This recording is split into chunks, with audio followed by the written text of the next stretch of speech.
Okay, so we finally get to take these notes, and these are my favorite notes. So remember I said there was method 1, which was creating an input-output table. Well, this is method 2, which is the slope method, and this is by far my favorite one. And I am recording with holding it with my hand, so I'm sorry if it like starts shaking a bunch. It's just me. So step 1, we got to find the vertex. The vertex is that point HK. And then we're going to identify the slope, which is given to us by A, which is rise over run. Now it's important to remember A, H, and K are all values inside of our function, A, H, K.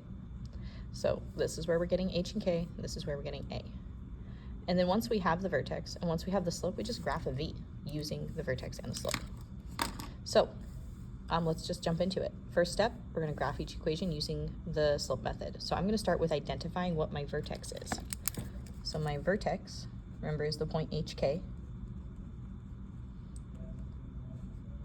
So H is given to us by 5. Now, because this is a plus 5, remember that means it's going to the left. That means my H value is actually negative 5. And then my K is negative 2. So step 1, I'm going to graph the vertex, negative 5, negative 2. 1, 2, 3, 4, 5, 1, 2. Remember, you always graph X and then Y. Go left and right and then up and down. That's my vertex. From here, I'm going to use my slope, which is 4. So A is equal to 4. Remember, if you have a slope of 4, that means you're graphing it as 4 over 1. So from here, I'm going to go up 4 over 1. So up 4, 1, 2, 3, 4, over 1. 1, 2, 3, 4, and I'm going to do the same thing on the other side. So poor planning on my part, because obviously my stuff starts to bleed into my actual graph.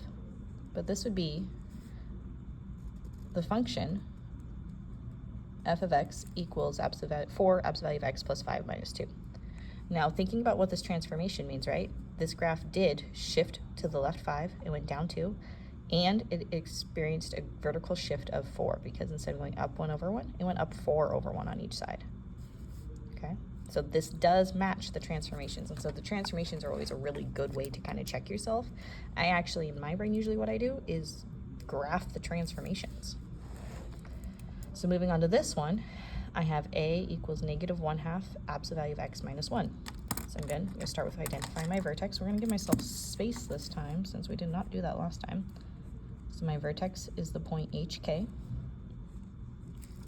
H in this case is actually going to be 1, because remember, that means it moves to the right one. H is always opposite of what you want to be.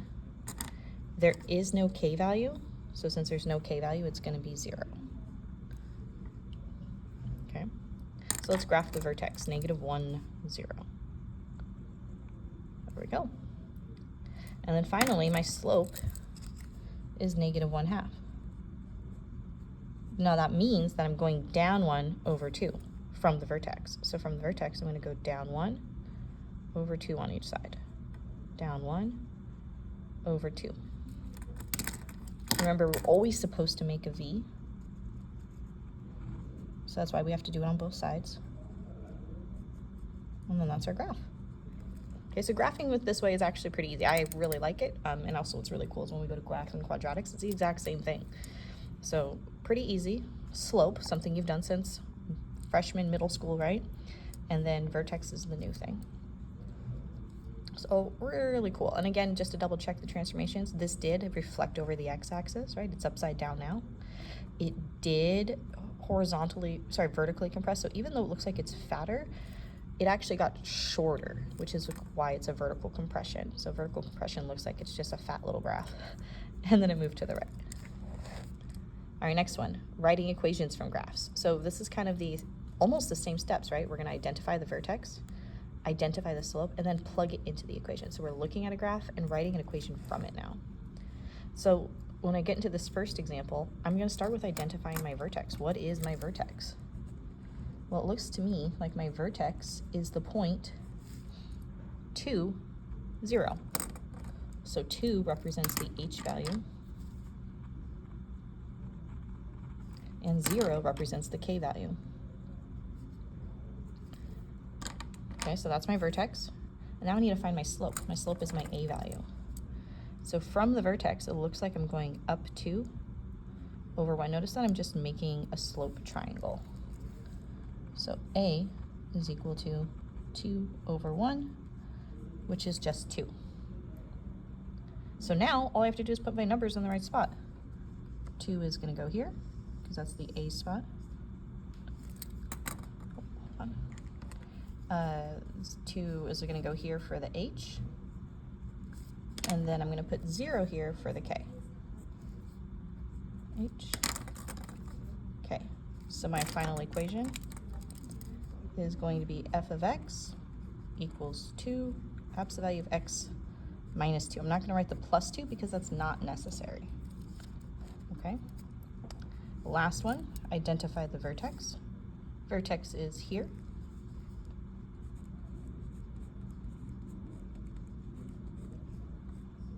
Sorry, it's getting all blurry. My big old hand's taking up space. So vertex is going to be the point -3, -2. -3 is the h. -2 is the k.